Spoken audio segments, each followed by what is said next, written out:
What else can we do with these powers? Well, we can also combine them with OLE.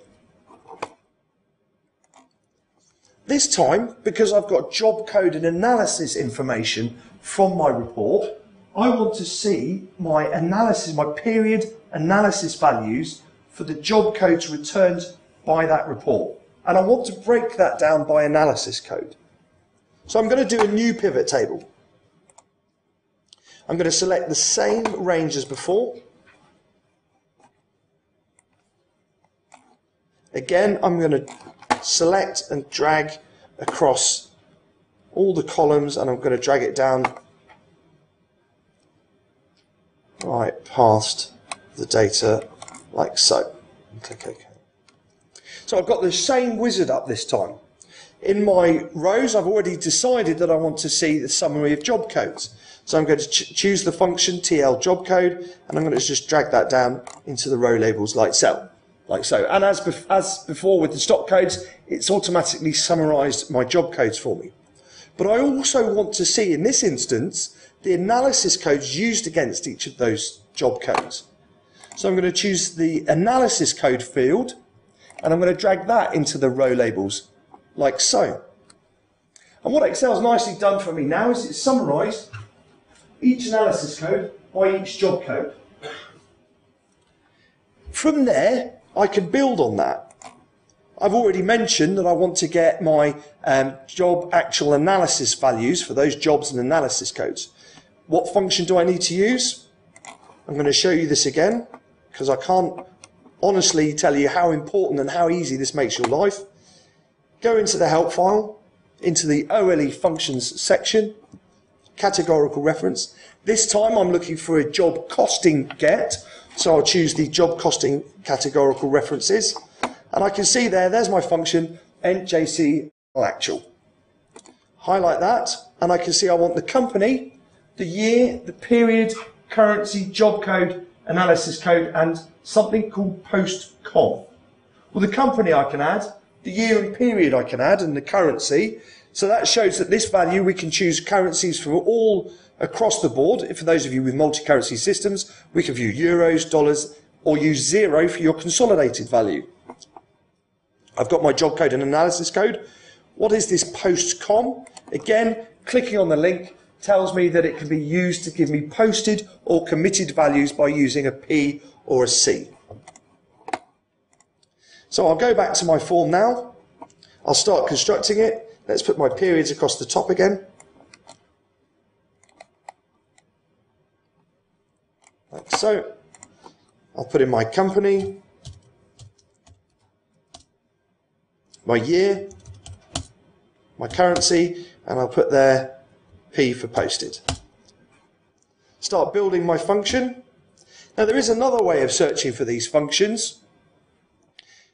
Without any function already typed into that cell, you can click on your FX button, select from the category user defined, will list all of your Exchequer functions again in alphabetical order. So if you know which one you're looking for, simply scroll down until you get to it. Like so, highlight and click OK. It automatically opens up the function arguments dialog for us, so that makes it nice and easy to point all my cells. My company I want from there, lock it in place. Year, there it is, lock that in place. Period, I'm starting there, so I'll lock that in place to the row, like so. The currency is there. The job code is there, and I'll lock that to the column. Analysis code is there, lock that to the column. And there's my P for the posted, and I'll lock that in place.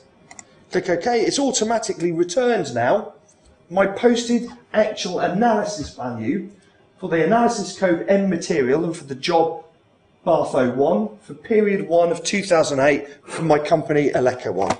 And in exactly the same way as before, I could drag that across like so, and then copy that down to increase the report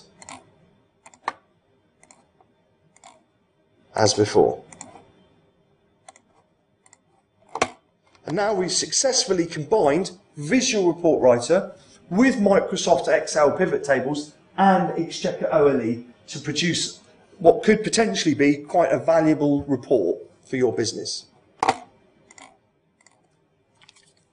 Let's just recap over that for a moment. Integrating with Visual Report Writer, now combined with our Visual Report Writer, the possibilities, as you've seen hopefully, are much, much greater. We've taken a simple report, it could be any report within Exchequer, based on our transaction line information. It's a report that on its own can look professional and be presented to anyone in your business. We've linked that report as a database file to Excel. Here's a few screenshots demonstrating that. These look slightly different to the screens I've just used because these use Excel 2007.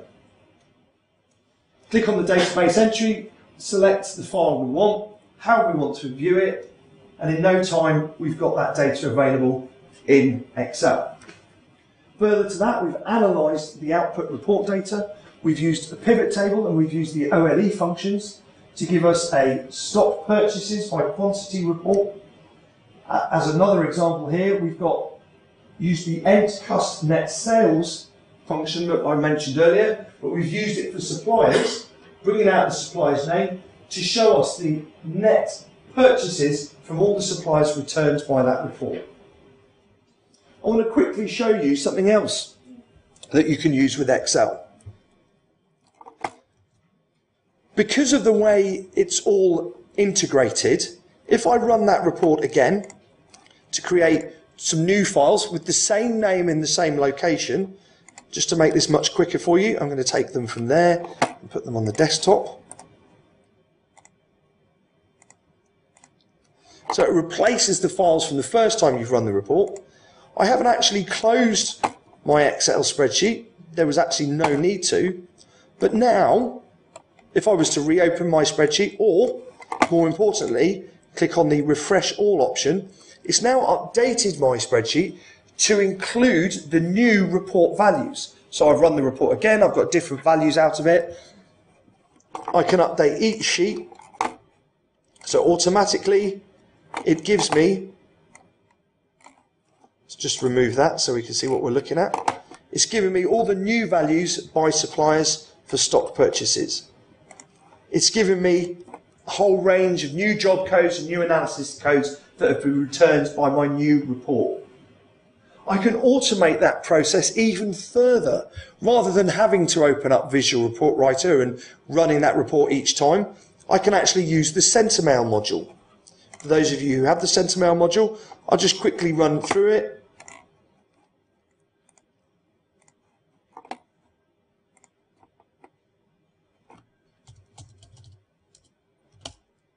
That's not Sentinel in, that's Exchequer. Try that again.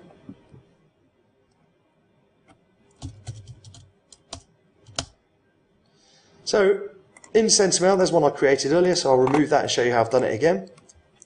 So the Sentinel I want to add in this case to produce that report, to do it on an automatic basis. So all I need to do is open up my Excel spreadsheet and the data's refreshed. I create my Sentinel with a chosen name.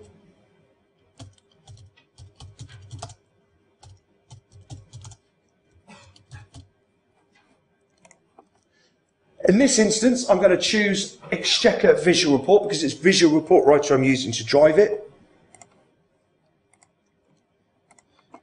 Before I go on to the next page, I'm going to choose to output the report as I said before, a DBF file, and I'm going to give it a name, like so. Doesn't matter what priority it is, it's not going out on an email, so I'm not going to get any particular alerts about it. But what I do want it to do is save it to a folder. So I'll choose the option in this case of Save to Folder. The first thing it asks me to do is to select the report I want to run. There's the report I've shown you already from the list of reports available to you in Visual Report Writer.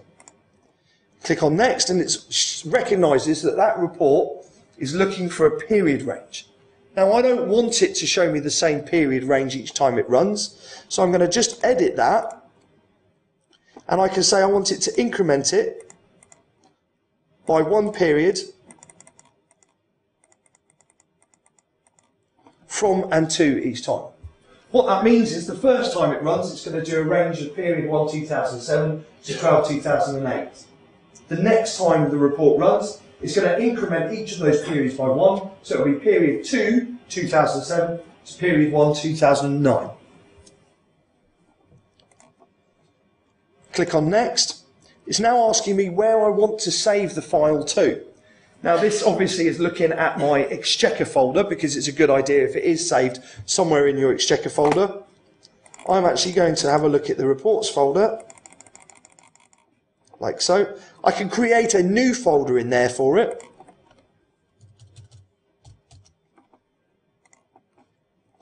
So that it's always saved in the same place. Click Next. I can choose when it runs. Do I want it to run daily? A report like this, probably not. So I'll choose to run it periodically with an interval of days. It will always choose to start on today's date. I'm going to tell it I want it to run every 30 days, like so. I can then tell it if I want it to run in specific time. 12 o'clock midday sounds about right to me, because I'll need the report in the afternoon. Click Next. I can choose that maybe after a year I won't want to see that report, I won't want to use that report anymore. So rather than keep outputting it year after year, I can ask it to expire on a particular date, or after it's run the report several times. If it is a report I'm going to be using year on year, I'll choose Never Expire. If it hasn't run after a certain time for any reason, I can set a value in there, so it will email the administrator to let me know that it hasn't run. Finally, I'm going to set it as active and click Finish. And all that does is it takes away that manual process from you, so it automatically changes the DBF file that we've based our Excel report on and refreshes that data. Excel, by its nature, as soon as you open it, will refresh all of the data within it. If it doesn't, refresh is just one button click and it's updated your data for you.